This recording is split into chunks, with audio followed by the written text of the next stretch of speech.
Zak ou Baruch, Siman Tov, Umazal Tov. La paracha de Tzav nous rappelle Tzav et Aaron, et Banav les morts, ordonne à Aaron, donc le papa s'appelle Aaron ici présent, et à ses enfants que la vie est un sacrifice.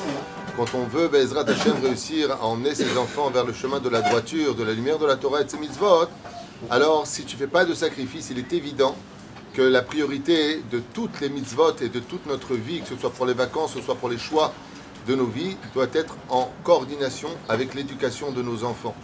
Et à partir du moment où Be'ezrat Hashem, on a compris que le Misbéar c'était nous, et qu'on devait faire monter Esh Tamid Tukad à la Misbéar, ce feu qui doit constamment résister et exister sur l'autel, et bien effectivement les flammes sont là pour éclairer, les flammes ne cherchent qu'à monter vers les hauteurs, elles sont la capara de la vie, elles sont spirituelles et pourtant se confondent dans la matérialité, elles vivent parfaitement parce que s'il n'y a pas de combustible, elles ne peuvent pas exister. Donc c'est une spiritualité qui sort de la matérialité et beaucoup d'autres choses à dire.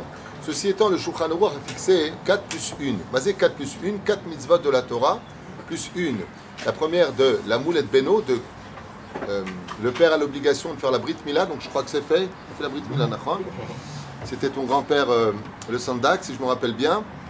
Et la deuxième chose est l'amdo Torah.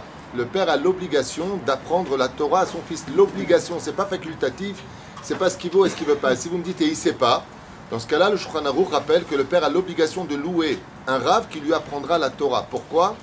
Parce que le but d'être un père dans la Torah, dans ce monde dans lequel nous vivons, ce n'est pas de donner un toit à manger à ses enfants et des habits et de bonnes vacances.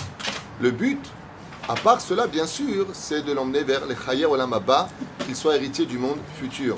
La troisième chose, Be'ezrat Hashem, la bar mitzvah que nous sommes en train de faire, il doit le marier, lui apprendre un métier. Pourquoi? Shema Ignov Chas Veshalom, pour ne pas qu'il devienne voleur ou qu'il vive de la tzedaka. S'il n'arrive pas à être un ben Torah qui étudie la Torah, au moins qu'il ait un métier dans les mains pour pouvoir, Be'ezrat Hashem, aller au-delà, de rester assis et rien faire.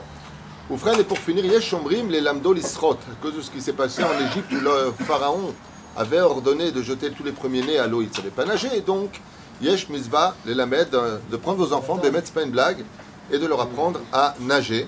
Be'ezrat Hashem. Malheureusement, en Israël et ailleurs, on entend, je dis vraiment malheureusement, beaucoup d'enfants qui se noient. Et c'est arrivé aussi à un de mes petits-fils qui malheureusement s'est noyé. Depuis, on lui a appris à nager. Et maintenant, on est beaucoup plus serein. La reine, ce sont les mitzvot. Tu sais nager, toi, Yaakov? Dans l'eau? Hein? Ah, la brasse indienne. Peu importe ce qui brasse, ce qui compte, c'est qu'il nage.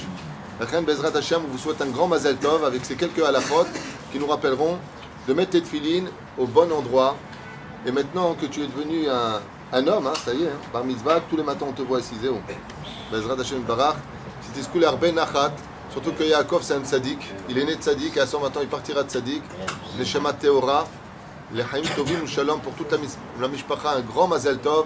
Ken Yirbu Israël, on entend assez de mauvaises nouvelles pour enfin avoir le sourire et dire bonne nouvelle, Be'ezrat Hashem, Likrat HaGeoula Sofit, B'zchut Rabbeinu Nachman ben Fega, Rabbi Milubavitch, Arav Vadia, Arav Shach, Arav Kanievski, Kol Gdolei Israël, שהתפללו עלינו ועליכם לחיים טובים ולשלום.